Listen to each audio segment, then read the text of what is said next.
Hi, this is Bert from Mantic Moments, and this is the second game from my tournament report from about a month ago, and also the last game because of the bye I had in the first game. This is actually round 3. I need to explain some circumstances around this game because it's a bit of a weird report. As some of you who viewed previous videos on this tournament day for me in general will know, I actually had a pretty bad day getting to the event, and I was just really relieved to actually be there.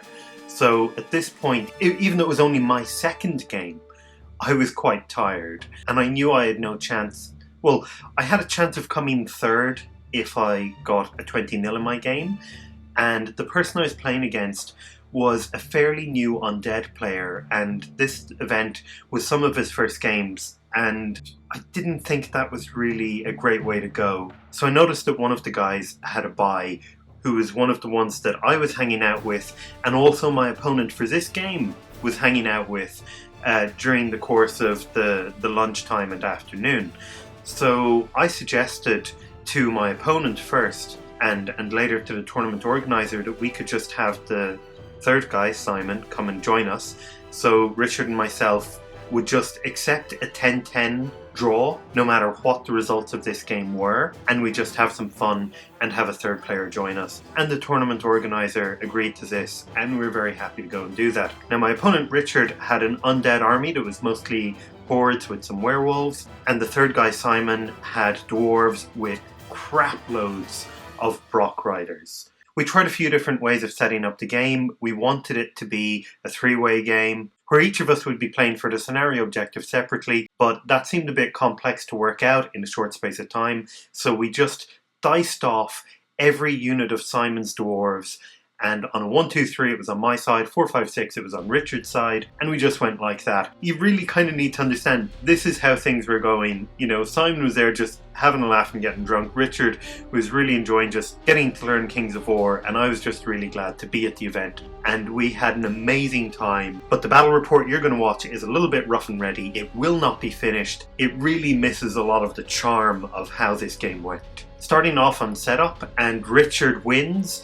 2 of Simon's Brock units and a unit of Rangers. And heading towards the centre, you have a Dwarven Mage, a Dwarven Berserker Lord on Brock, a unit of ghouls, behind that a horde of skeletons with +1 strength, behind that a horde of werewolves. The model next to it is an ogre with a cannon, which will stand in for a catapult. Next we have another troop of ghouls in front of a horde of zombies, and behind that you can see a blue character, then another character right in the middle of that zombie horde, and over to the right a second catapult, and then another character. Now, one of these characters was a Lich King, and the others were Necromancers with Surge, Banechant, and Lightning Bolt. So you don't really need to know exactly which one did which, they all kind of move together. And then lastly, another unit of Spear Skeletons, and of course a troop of ghouls in front of them. And as we get to his right flank, we see a regiment of Revenant Cavalry, I believe, and behind that a horde of werewolves. Lots of units, you might think. Well, actually, no. When you come to my side, you're going to see a lot of units, keeping in mind that mine are a lot tougher than his on average. So on the far left, you have my Nimble Revenant Regiment, then you have a catapult, my Lich King, my archers, another catapult, my horde of zombies, then my horde of wights, which unfortunately at this stage in the day one of them broke, which I was really upset about. Then you have my vampire on Pegasus, and behind him the Cursed Pharaoh, and now you're going to get to see how many of Simon's units I got. You have the second Berserker Lord on a Brock, you have an Obsidian Golem Horde, you have a regiment of Rangers, and you can see the Ranger Captain right next to them, and behind that a horde of Obsidian Golems again, and then behind that Brock Riders in a regiment. And we were laughing at the fact that the caster for the dwarves, who had all of the surge, was on Richard's side, and I had both units of the Obsidian Golems. So that was great for me. Then you have my Soul Reaver Cavalry with Pathfinder, then you have my Standard Bearer with the Flying Hammer, and my regiment of Wraiths. So this is the overall setup, and as you can see there's 3 tokens along the middle line which represent loot counters. As this is the loot scenario, we each have to try and pick up as many counters as we can and either take them off the board or be holding them at the end of the game. Richard got first turn and he moves up here through the forest with his werewolves and with his revenant cav, and they're both still in the forest, and he moves quite far up with all of his ghouls getting ready to claim loot counters, and brings his shambling units up behind. The Brock Riders and the Rangers are coming in to try and hold that loot counter. And you can also see on the right hand side that the characters are just kind of staying back a bit, moving forward a little bit. But the reason they're so far back is because they shambled all of the hordes forward, and they actually managed to get quite far forward, hitting into the ghouls. So that's why the characters are a bit back and all of his units are so far forward. I can't remember which unit successfully scored hits, but I took 2 damage on my Soul Reaver cavalry. So I start to move up with my revenants. My other units move forward like this, just advancing forward with the Brock Lord moving up ahead in front. And you can just see my Cursed Pharaoh get to the other side of the building, and my vampire lands on the loot counter. Towards the right we see the Rangers, the Golems, the Brocks moving straight forward along with my BSB. You can also see in the Revenant Cav that he has charged in with his Ranger Captain, and you can see that my Soul Reaver cavalry kept back so that the Brocks could kind of go in front and have 2 waves of cavalry. This is because the Brocks can take more damage, basically. And over here the Whites managed to land on that counter.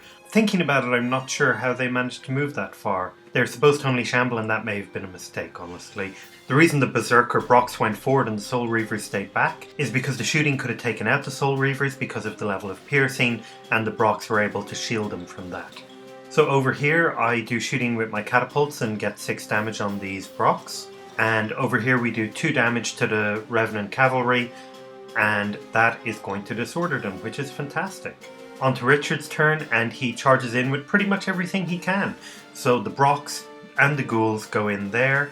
The Skeleton Spears with +1 strength go straight into the Lord on Brock. His other units on this flank just move up, preparing to counter any charge I make. And in the center, he charges his ghouls into my Vampire Lord. I'm fine with that. And you can see that he charges into my Cursed Pharaoh with some more ghouls, and into the Rangers with his last Skeleton Spear unit. And of course the Revenants charge back into that character. He moves up with some characters and with his werewolves. And that's roughly how it looks at the end of his movement phase. Things are a bit spread out and scattered, but focusing very much on these tokens on the left and middle. So in the shooting phase he manages to target the Soul Reavers with one of his characters and with 1 or 2 of the catapults. And that actually does a lot of damage. He manages to get through, and he got another 8 damage onto them, which obviously destroyed them. So over here, a little bit of shooting puts 2 damage on the Revenant Cav, and he also Bane Chants these Skeleton Spear Warriors. On to combat. He does 3 damage to the Ranger Captain. He does 4 damage to the Rangers, which are right of the center line. He does 2 damage to the Vampire and Pegasus, nothing to the Cursed Pharaoh, 11 damage to the Zombie Horde with both of those units coming in, and he manages 6 damage on the Berserker Lord on Brock with that Spear Warriors regiment. Yeah, they had +1 strength, so it's to be expected. On to my turn 2.